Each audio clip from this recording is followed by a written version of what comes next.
What we're seeing in the Arab world is a struggle for democracy, but this struggle for democracy is at all times intertwined with an Islamic struggle for the moderate voice.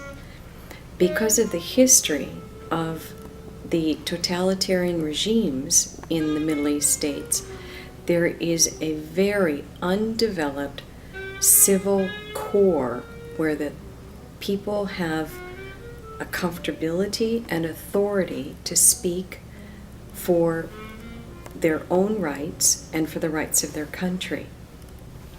Thus, when we see a reaction to the film, as we have been this past week, many pundits in the United States question, why don't we hear the voices of the moderate? And I once again impress upon you that this is an undeveloped experience for those who have been living in the Middle East, primarily because of the illegitimacy of the governments. Now that these illegitimate governments have been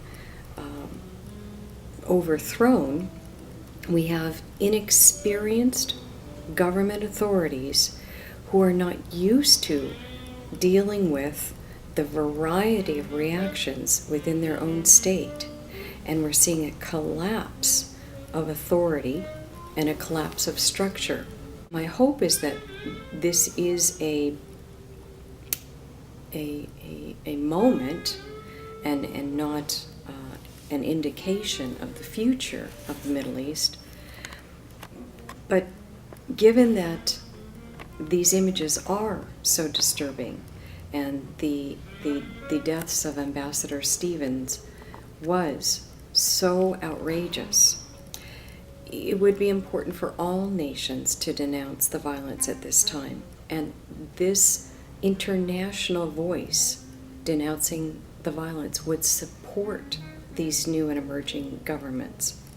One might remember here in the United States what was on our television screens during the Civil Rights Movement.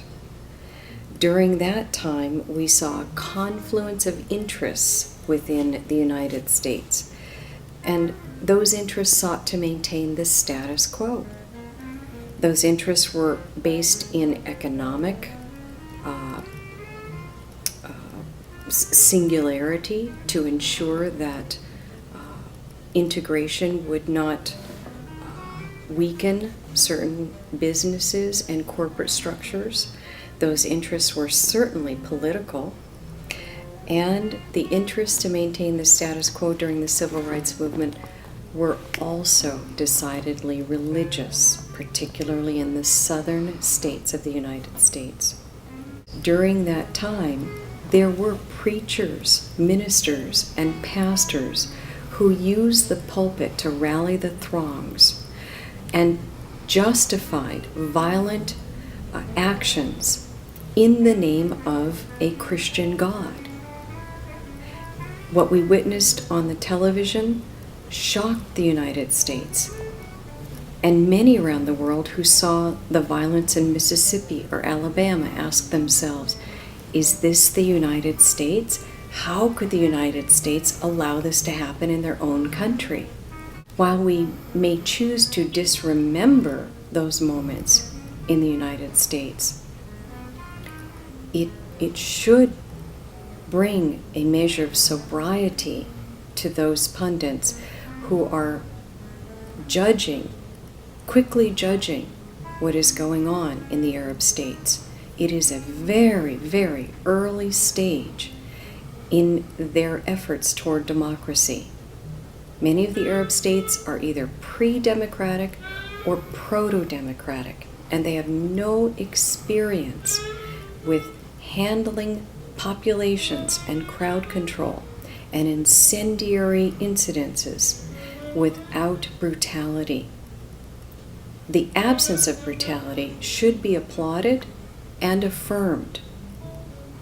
One must compare the reactions of these governments, albeit weak compared to Western standards, to what might have happened under the authoritarian regimes. Mubarak would have imprisoned, tortured, and people would have disappeared. We are not seeing that. We are seeing infantile efforts to exercise restraint in the hope of establishing a democratic climate within these Arab states. And that must be applauded. That must be applauded by all intelligent people who want to see peace in this world. It lacks intelligence to simply respond to these events with condemnation and judgment. There are many moderates within these Arab states who want democratic reform in their states, and right now they need the support of the world more now than ever before.